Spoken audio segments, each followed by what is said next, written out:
Have you ever paused to consider who truly dictates what we desire, what we find beautiful, what's definitively in right now? It's a subtle power, isn't it? Often hidden in plain sight. Today, we're peeling back the layers on a rumor that's, well, far more than just typical business chatter. It's the potential acquisition of Condé Nast, and specifically Vogue, by Jeff Bezos. And if this plays out, it's just something profound, something beyond just media ownership. It's about potentially commanding desire itself. Our journey into this fascinating possibility is guided by a really insightful article from Marc Abergel. He's a luxury executive based right there in Paris. And he argues this isn't simply a media play at all. He sees it as a bold move to become the architect of cultural influence. Yeah, what's truly fascinating about Abergel's perspective is how he frames this whole rumored acquisition. He doesn't mince words. He calls it the biggest cultural power grab of the decade, a direct bid for nothing less than the throne of taste. It really signals a critical shift, Yeah. where some of the most powerful tech titans are no longer just focused on market share. They seem to be actively eyeing cultural influence as their next, maybe crucial frontier. That really sets the stage, doesn't it? So our mission today is to truly unpack the massive stakes this holds for the entire luxury world.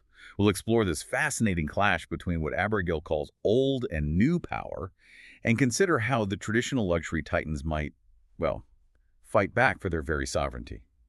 Okay, let's dive in. So for well over a century, Vogue has operated as this quiet yet incredibly powerful sculptor of desire. How has it managed to be, as Abergel puts it, the unseen architect of what the world deems beautiful and relevant, setting the cultural clock for so long? What moments really highlight its influence for you? Well, Vogue has effectively functioned as a kind of cultural nation of style and taste. That's Abergel's term. It's acted almost like a sovereign power, dictating trends, signaling status for generations. I mean, think about its pivotal role. From the very first color cover back in 1932, that was a huge leap, technically and artistically, to culturally significant moments like the first cover featuring a woman of color in '66, or the first male cover in 1970, and of course, those iconic 1990 supermodel covers that truly defined an era. Right, they really capture the zeitgeist. Exactly. And even in moments of global crisis, like its really moving COVID-19 covers honoring frontline workers, Vogue used its platform not just to reflect fashion, but to shape the very image of the moment itself. This wasn't just about publishing, it was about defining things. In fact, Abergel points out that when Sam Newhouse bought Condé Nast way back in 1959, it was clearly a strategic purchase of influence, not just a business decision. Influence itself as the asset. And so facing off against this established cultural power, we have Jeff Bezos. He's already revolutionized commerce, that's undeniable. How did he manage to conquer what people call the last mile of commerce? He did it through just sheer logistical dominance, didn't he? Think of Amazon's delivery bots, those enormous warehouses stretching across continents, the vast data centers, and of course the sprawling Prime network that ensures almost anything you could possibly desire arrives at your door in hours, sometimes minutes. Bezos perfected the art of getting products to you almost instantly. It's a marvel of operational efficiency. Okay, so if he's mastered the last mile of commerce, what does Abergel suggest Bezos is really aiming for by potentially acquiring Vogue? What is this last mile of culture he might be seeking to command? Yeah, this is the core of Abergel's argument. He argues Bezos isn't buying Vogue for its, balance sheet. That's not the point. His ambition is far grander. He wants to command the very channel through which meaning itself is delivered. Imagine leveraging that same infrastructure that perfected one-click shopping to now engineer, quote, one-click desirability and aspiration. Wow. One-click desire. It's a powerful idea. This isn't about controlling a physical newsstand like Sam Newhouse did. That's old world. Abergel vividly calls it owning the digital loom where the fabric of global taste is woven, stitch by algorithmic stitch. That's quite an image. It is. And the stakes, as he emphasizes, are infinitely higher because the battlefield has shifted. It's moved from paper to the fundamental infrastructure of culture itself. Now here's a truly strategic move Abergel highlights. The brilliance, potentially, of retaining Anna Wintour. He calls it a strategic masterstroke, envisioning Anna as Bezos's cultural general. How does her continued presence, but now backed by a tech empire, fundamentally shift the landscape for Vogue and, well, the world of taste? It's incredibly smart if it happens. It signals continuity and authority, right? Anna Wintour is the reigning empress of Vogue. Her presence ensures that the traditional power, the perceived authority, stays intact.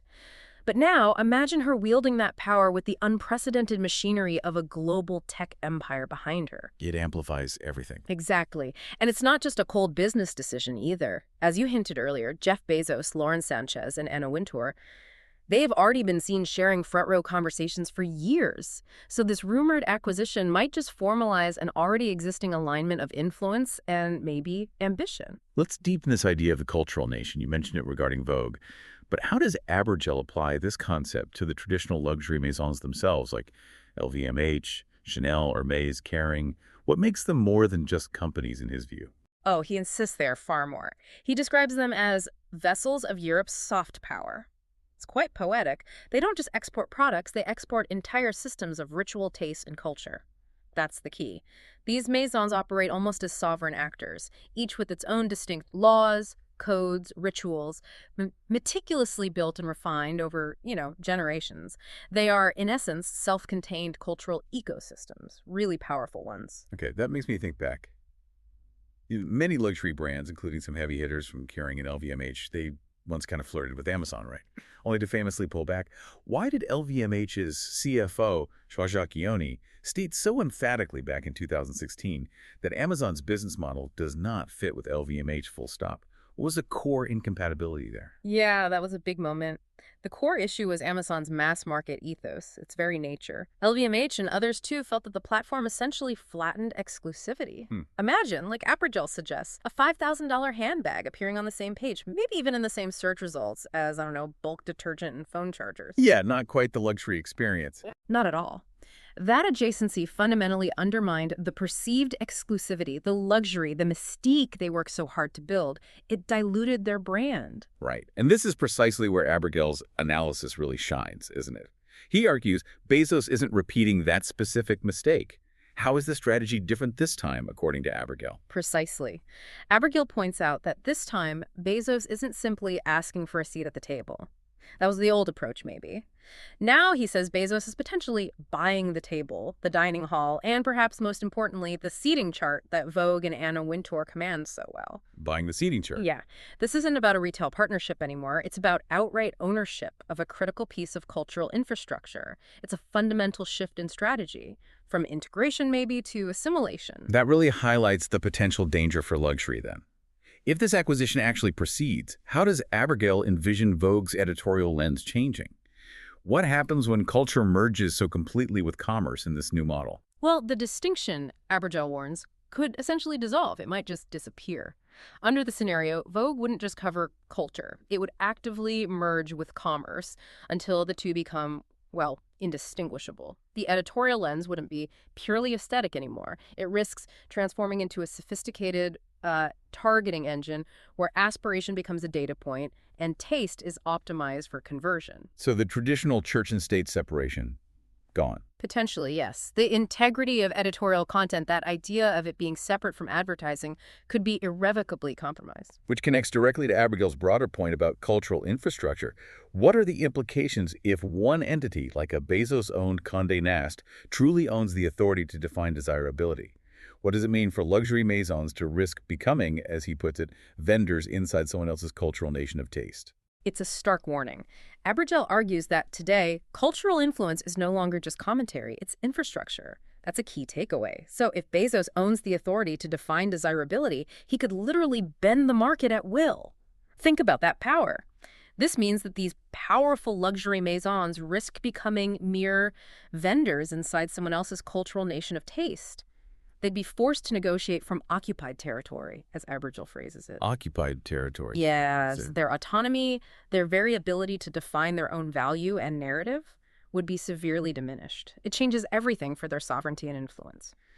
So, okay, with all of this swirling around, what does this actually mean for the luxury world? What's the path forward? Will these powerful cultural nations, LVMH, Kering, Chanel, Hermès, will they fight for their sovereignty or will they kind of surrender it? Abergel presents a pretty stark choice, doesn't he? He really does. He says they must either act like a true cultural nation and actively reclaim the ability to shape desire directly, or the alternative is they remain essentially a product conglomerate, just renting attention from big tech platforms. There's really no middle ground in his scenario. Abergel proposes what he calls a third renaissance for luxury. He even characterizes it as a potential new Cold War for taste. A Cold War for taste. Yeah, and he's quite direct about it. Luxury cannot counter this with another seasonal campaign. That's not enough. Instead, he says it must rearm, but not with ads, with custodians of its cultural capital, by building what he calls a sovereign stack for culture and taste. A sovereign stack for culture and taste. Okay, that sounds like a powerful concept. Tell us more. What are the key components of this stack? How would they actually help luxury brands reclaim their influence in this vision? All right, the first component is what Abergel calls embassies as owned stage. Think of these as narrative sanctuaries, physical spaces, digital spaces, but entirely under the Maison's control. No intermediaries. Places like the Louis Vuitton Foundation in Paris, which is stunning, or Chanel's new Arts and Culture magazine. And LVMH has its upcoming Osaka 2025 Cultural Showcase. Abergel sees these not as just, campaigns or marketing. He sees them as monuments, high-fidelity spaces where story, culture, and commerce are composed together. A single harmonious score. It's about complete creative control. Right, creating their own controlled environments for storytelling, total control. What's the next piece of this sovereign stack? Second are rituals as sequencing. These are carefully planned, intentional moments designed to shape the cultural calendar, but and this is key, they begin exclusively with the Maison's most devoted clients before the public ever sees them. The goal here isn't just chasing, say, 1 billion views immediately. It's about creating authorship that makes 1 billion views matter later on. So building exclusivity and anticipation first. Exactly. It's about shaping the narrative from the inside out, rewarding the core audience first. That makes sense. It strengthens the core. What about preserving the legacy, the enduring value? That brings us to the third component. Sacred texts and archives as canon. Mm-hmm. These are the long-horizon investments, things designed to outlast any single season or fleeting trend. We're talking about foundations, salons, artist commissions, permanent collections, things that become cultural assets immune to algorithmic decay, as he puts it. Immune to algorithmic decay. I like that. Me too. The canon, Abergel argues, is the moat. It protects their legacy and enduring worth. A prime example he cites is Chanel's new 250-page Arts and Culture magazine, curated by Yana Peel, commissioning huge voices like Tilda Swinton, Rufik Anadol. This isn't just a magazine, he calls it a powerful act of cultural sovereignty. It archives artistic collaborations while simultaneously building new ones. It's playing the long game. So they're building their own enduring historical record, their own canon. Okay. And finally, how do they ensure their message reaches audiences directly? How do they bypass these algorithmic gatekeepers we're talking about? That's where the fourth component comes in. Diplomats as ambassadors. These are sovereign voices, think. Authors, artists, archivists, designers, people who carry the Maison's DNA directly to audiences, intentionally bypassing those algorithmic choke points, going direct. Abergel gives a great example. Pharrell Williams, who's Louis Vuitton's men's creative director. Imagine him producing an exclusive documentary, say, on his Met Gala exploration of Black dandyism, but making it available only to LV clients first. Creating exclusive cultural content. Exactly. That's not just content creation. That's cultural authorship in its purest form, Abergel says. It forges desire from the inside out by controlling the narrative and the distribution of their most significant cultural contributions. So this really isn't just about branding anymore, is it? It sounds much deeper. It's about protecting what Harvard media historian Heidi Legg calls the myth itself, that enduring worth of a brand found within its archive, that accumulated cultural capital from decades of taste-making that keeps influencing us, even when we forget the individual magazine issues. Absolutely. And to put it concisely, to sum up the potential threat, in this possible future Abergel outlines, Vogue wouldn't just recommend, it would decide. An algorithmically timed feature, perfectly synchronized with a product drop, could potentially make or break a Maison's quarter. The cover becomes a kind of currency. Luxury, which once stood as this sovereign cultural force, risks becoming essentially a tenant in Bezos' potentially expanding empire of taste. Which really brings us to a final thought, a question for you, our listener. In an age where AI can now generate taste on demand or something that looks like it, Abergel suggests that maybe human-led myth-making is the last true luxury. What needs protecting now isn't just distribution channels. It's the very myth that defines these brands, their story, their soul. Unless luxury actively builds its own canon, its own enduring cultural infrastructure. Abergel implies it won't matter how beautiful a collection is. It might only matter if it's ultimately part of Bezos' canon. So what stands out to you about this potential new Cold War for taste?